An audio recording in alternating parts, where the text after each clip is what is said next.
धन्यवाद अंजला। अ, शब्द नहीं है अपनी भावनाओं को व्यक्त करने के लिए। बहुत ही दुखद की घड़ी है और जिस तरह से अमरीश भाई चले गए, अ, मतलब ये दिल और दिमाग बिल्कुल भी मानने को तैयार नहीं है। पिछले कई सालों से अमरीश जी के साथ काम करने का मौका मिला, करीब 8-10 सालों से। और कुछ एक सालों से बहुत नजदीक उनके साथ काम किया। एक बुक्स कैंपेन शुरू किया था, उसमें जो अमरीश भाई ने सहयोग किया, जितनी भी हम छोटे छोटे एरियाज में गए, उन्होंने कभी भी इंतजार नहीं किया, हमेशा उपस्थित रहे, पूरा सहयोग किया। और ये चिंता थी उनको कि जिस तरह से टेक्स्ट बुक का मुद्दा है, बच्चों के लिए नहीं मिल पा रहा है। मुझे याद है अशोक जी, जहां भी उनको कहा जाता था वो बेचारे बिना वक्त गंवाए किसी भी तरह से पहुंचते थे और लोगों को संबोधित करते थे। और जिस तरह के जितने भी मूवमेंट हुए उसमें जिस तरह का उनका योगदान रहा, दिल्ली आरटी फोरम की जिम्मेदारी कुछ साथियों को दी, मुझे भी उन्होंने उसमें शामिल किया। मुझे याद है बहुत सारी चीजें जब हम उनसे डिस्कस करते थे तो बहुत ही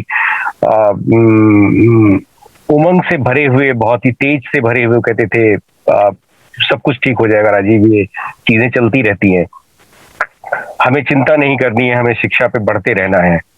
और अभी कुछ दिन पहले ही, करीब 20 दिन पहले वो आए थे, बोले राजीव बात करनी है। हम लोग ऑफिस में बैठे रहे काफी देर से, कई सारी चीजों पे चिंता उन्होंने व्यक्त की कि इस लॉकडाउन के टाइम में बहुत सारी चीजें छूट रही हैं।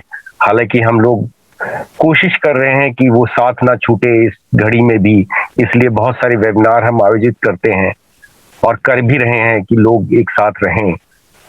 लेकिन कुछ चीजें फिर भी जब तक हम लोग मिल नहीं पा रहे हैं, बहुत ही वो कमी महसूस करते थे कि कैसे हम लोग, कब तक ये समय सुधरेगा। और इनफैक्ट अभी मैं अपने गांव आया तो मैंने उनको कहा भी उस दिन कि अमरीश जी एक काम करते हैं, अभी चलते हैं, आप साथ चलिए लखनऊ तक, मैं छोड़ देता हूं आपको। उन्होंने कहा हाँ मैं चल रहा हूँ, उर्मिला जी से बात करता हूँ और हम लोग चलेंगे वहां। थैंक यू राजीव, हम आपकी मनस्थिति स्थिति समझ सकते हैं, हम सबके साथ इसी तरह से होता है ना राजीव, कंट्रोल कीजिएगा। ये साधारण सा पैजामा कुर्ता और उस पर खिली हुई मुस्कान, कितना करिश्माई व्यक्तित्व था अपने इस भाई का। सोच ही नहीं सकते हो कि कल वो आपसे मिलेगा नहीं। और अपने इस लड़ाई में उनको साफ साफ पता था कि मीडिया के साथी अगर साथ देंगे तो चीजें बदलने में आसान हो जाएगी।